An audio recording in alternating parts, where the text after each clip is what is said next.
আল্লাহ নবী সাল্লাল্লাহু আলাইহি ওয়াসাল্লাম বলেছে যে আলহামদুলিল্লাহ তামলাউল মিজান, যদি কেউ একবার আলহামদুলিল্লাহ বলে মিজানের পাল্লা ভারী করে দেবে। মানে দেখেন, আসমান আর জমিন সুবহানাল্লাহ বলে নাকি পরিবর্তন হয়, কিন্তু আল্লাহ নবী বলছে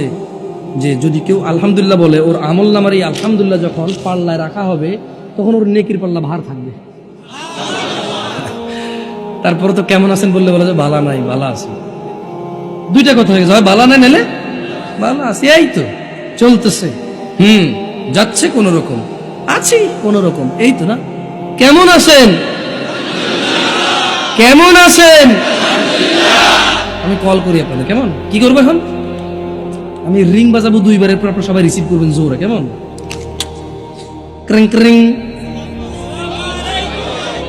মাশাআল্লাহ, ওকে ওকে, ঠিক আছে ঠিক আছে, সাহাবাল্লাহ জাযাকুমুল্লাহ খাইর, ভালো নাকি, হ্যালো আবার রিং করি, কেমন সবাই একসাথে রিসিভ করবেন কল, কেমন ক্রিং ক্রিং, ওয়ালাইকুম আসসালাম। আচ্ছা, এখন ঘর, এটা আপনার ঘর, সবাই এখন বাসা আসবেন নিজ নিজ বাসা, কেমন এটা সবার বাসা, দরজার বেল বাজাবেন, আমি দরজা খুলবো বাসা থেকে, কেমন কি বলে ঢুকবেন, সবর সবর সবর, আগে দরজা খুলি ভাই, হ্যালো দরজা খুলি ভাই, লা ইলাহা ইল্লাল্লাহ, এইটা হলো ঘর, কেমন এটা সবার ঘর, সবাই আলাদা আলাদা আজকে বাসা যাবেন না তো কলিং বেল বাজাবেন বা কেউ চাবি দিবেন, ঘরে ঢোকার পরে এই দরজা খুললে আপনারা ঢুকবেন মনে করবেন, তো কি বলে ঢোকেন, বউরে সালাম দিছেন, আস্তাগফিরুল্লাহ, কি শরমের কথা, বউরে সালাম দিছে জামাইয়ে, আচ্ছা আবার দরজা খুলি, কেমন বাপে ছেলেরে সালাম দিছেন, কি কোন বাপ হইয়া ছেলেরে সালাম, হ্যাঁ